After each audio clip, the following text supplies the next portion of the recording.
Hai semua, selamat datang kembali ke saluran kami. Hari ini, kita akan menyelami satu topik yang sangat penting, yang mungkin tidak banyak kita bualkan, tetapi sangat mempengaruhi kehidupan harian kita. Ketahanan mental. Ya, kekuatan mental untuk bangkit semula dari kegagalan. Anda pernah rasa tak?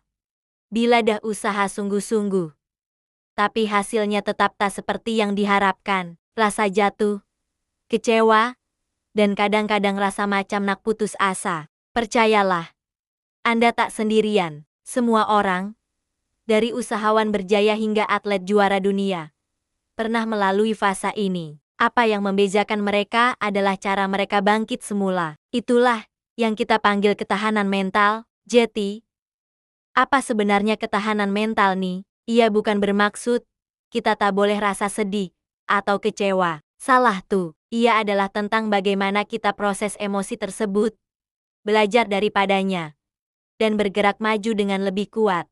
Macam otot, ketahanan mental nih perlu dilatih. Ia adalah keupayaan untuk melihat kegagalan bukan sebagai penamat, tetapi sebagai satu langkah penting dalam perjalanan menuju kejayaan. Sekarang, mari kita pahami dulu mengapa kegagalan itu terasa begitu menyakitkan. Otak kita secara semula jeti cenderung untuk mengelakkan kesakitan, baik fisikal maupun emosi. Apabila kita gagal, ia mencetuskan rasa takut, malu, dan keraguan diri. Kita mulai pikir, mungkin aku tak cukup bagus, atau apa orang akan kata. Pikiran-pikiran negatif inilah yang sering menjadi penghalang terbesar kita untuk mencoba lagi. Tapi, coba kita ubah perspektif. Thomas Edison, sebelum berjaya mencipta mentol lampu, telah gagal beribu kali. Apabila ditanya, beliau menjawab, saya tidak gagal. Saya hanya menemui 10,0 cara yang tidak berkesan. Nampak tak? Beliau melihat setiap kegagalan sebagai satu proses pembelajaran. Inilah kunci pertama untuk membina ketahanan mental. Ubah cara kita melihat kegagalan. Ia bukan tanda kelemahan, tetapi bukti bahwa kita sedang mencoba dan belajar. Jeti, macam mana nak mula latih otot mental kita nih? Ada beberapa strategi praktikal yang boleh kita amalkan. Strategi pertama, amalkan kesadaran diri atau mindfulness. Bila berdepan dengan kegagalan, jangan terus lari dari perasaan tuh. Ambil masa sekejap, tarik nafas dalam-dalam. Akui perasaan Anda, cakap pada diri sendiri. Oke, aku rasa kecewa sekarang. Dan itu tak mengapa.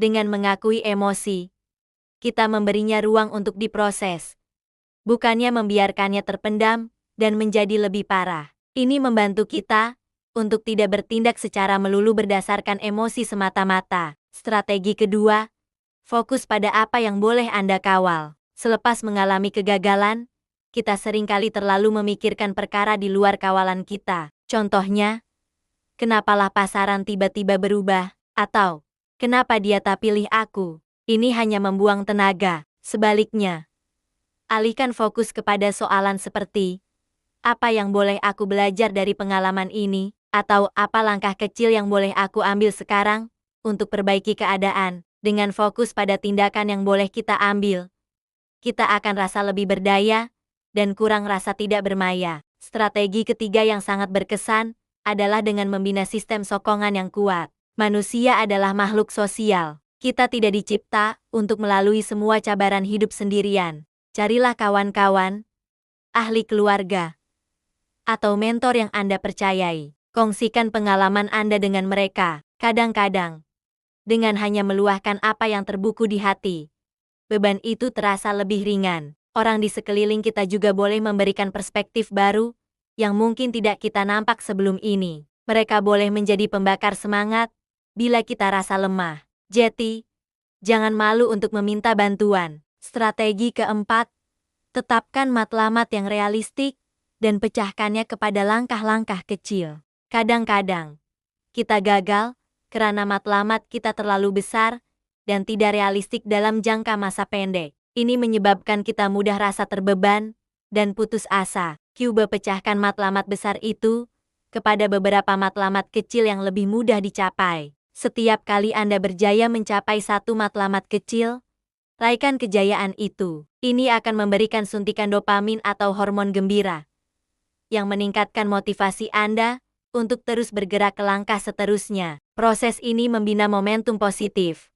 Seterusnya, jangan lupakan penjagaan diri. Kesehatan mental dan fisikal sangat berkait rapat. Pastikan Anda mendapat tidur yang cukup, makan makanan yang berkhasiat, dan lakukan senaman secara berkala. Bila badan kita sehat, minda kita juga akan lebih cergas dan positif. Senaman, contohnya, adalah cara yang sangat baik untuk melepaskan tekanan dan meningkatkan mood. Walaupun hanya berjalan kaki selama 30 menit setiap hari, ia boleh memberikan perbedaan yang besar. Satu lagi aspek penting dalam membina ketahanan mental adalah dengan mengamalkan belas kasihan terhadap diri sendiri atau self-compassion. Kita selalunya sangat keras pada diri sendiri bila buat silap, lebih keras daripada kita terhadap kawan baik kita. Belayan diri Anda seperti mana Anda melayan seorang kawan yang sedang dalam kesusahan. Berikan kata-kata semangat pada diri sendiri. Ingatkan diri Anda bahwa kesilapan adalah sebahagian daripada proses menjadi manusia. Tak apa, kali ini tak menjadi. Belagi lain kali dengan strategi baru. Sikap ini akan mengurangkan perasaan malu dan kritikan diri yang tidak sehat. Sekarang, mari kita lihat satu contoh nyata. J.K. Rowling, penulis siri Harry Potter yang sangat terkenal, pernah ditolak oleh banyak syarikat penerbitan sebelum akhirnya berjaya. Bayangkan, jika beliau berhenti selepas penolakan pertama, atau kedua, atau ke-10.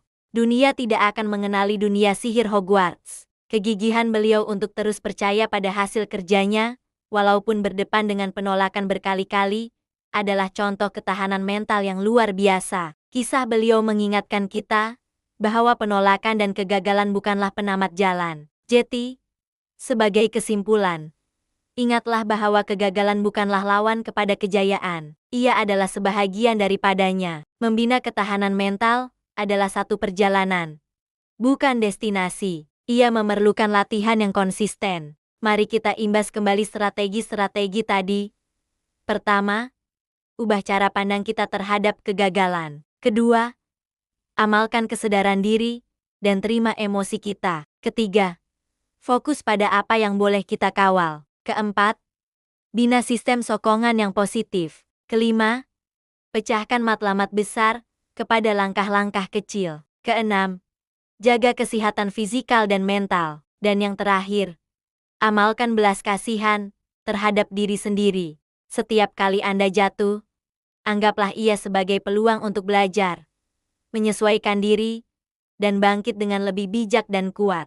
Anda lebih berdaya tahan daripada yang Anda sangka. Jangan biarkan ketakutan akan kegagalan menghalang Anda daripada mencapai impian Anda. Jika Anda sedang bergelut dengan isu kesehatan mental atau rasa terlalu terbeban, jangan teraga-aga untuk mendapatkan bantuan profesional. Bercakap dengan kaunselor atau ahli terapi boleh memberikan Anda alatan dan sokongan yang diperlukan untuk melalui masa-masa sukar. Ingat, mencari bantuan adalah tanda kekuatan, bukan kelemahan. Terima kasih karena menonton video hari ini. Saya harap perkongsian ini bermanfaat dan memberikan Anda sedikit inspirasi untuk terus berjuang. Apa strategi Anda untuk bangkit dari kegagalan? Kongsikan di ruangan komen di bawah.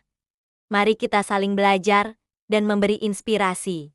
Jangan lupa untuk tekan butang suka jika Anda dapati video ini membantu. Dan langgan saluran kami untuk lebih banyak kandungan seperti ini. Jumpa lagi dalam video seterusnya. Terus kuat dan teruskan mencoba.